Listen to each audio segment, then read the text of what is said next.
নবাবগঞ্জ সরকারি কলেজে শহীদ মিনারে প্রাঙ্গণে চাঁপাইনবাবগঞ্জ জেলার বিসিএস সাধারণ শিক্ষা ক্যাডারের পদোন্নতি বঞ্চিত প্রভাষকদের সহকারী অধ্যাপক পদে পদোন্নতি বাস্তবায়নের কর্মসূচি। আমাদের চাঁপাইনবাবগঞ্জ প্রতিনিধি মাহিদুল ইসলাম ফরহাদের পাঠানো তথ্য ও ভিডিও চিত্রে ডিডি ডেস্ক রিপোর্ট। নবাবগঞ্জ সরকারি কলেজে শহীদ মিনারে প্রাঙ্গণে চাঁপাইনবাবগঞ্জ জেলার বিসিএস সাধারণ শিক্ষা ক্যাডার প্রভাষক পরিষদের আয়োজনে সকল সরকারি কলেজের প্রভাষক নিয়ে 18 নভেম্বর সকাল 10:30 ঘটিকায় বিসিএস সাধারণ শিক্ষা ক্যাডারের পদোন্নতি বঞ্চিত যোগ্য প্রভাষকদের সরকারি অধ্যাপক পদে ভূতাপেক্ষ পদোন্নতি জিও জারির পূর্ব পর্যন্ত কর্মসূচি অনুষ্ঠিত হয়।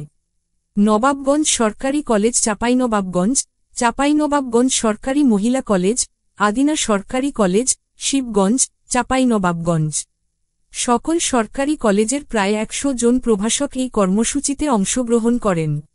বক্তৃতা প্রদান করেছেন বিসিএস সাধারণ শিক্ষা ক্যাডার 35 ব্যাচের নবাবগঞ্জ সরকারি কলেজের প্রাণীবিদ্যার প্রভাষক আব্দুর রাজ্জাক, বিসিএস সাধারণ শিক্ষা ক্যাডার 37 ব্যাচের নবাবগঞ্জ সরকারি মহিলা কলেজের ইতিহাস বিভাগের প্রভাষক আবু রায়হান, বিসিএস সাধারণ শিক্ষা ক্যাডার 36 ব্যাচের নবাবগঞ্জ সরকারি কলেজের প্রাণীবিদ্যার প্রভাষক লুৎফন নাহার লিনা, বিসিএস সাধারণ শিক্ষা ক্যাডার 40 ব্যাচের আদিনা ফজলুল হক সরকারি কলেজের ইসলামী ইতিহাস ও সংস্কৃতির প্রভাষক ইউসুফ আলী।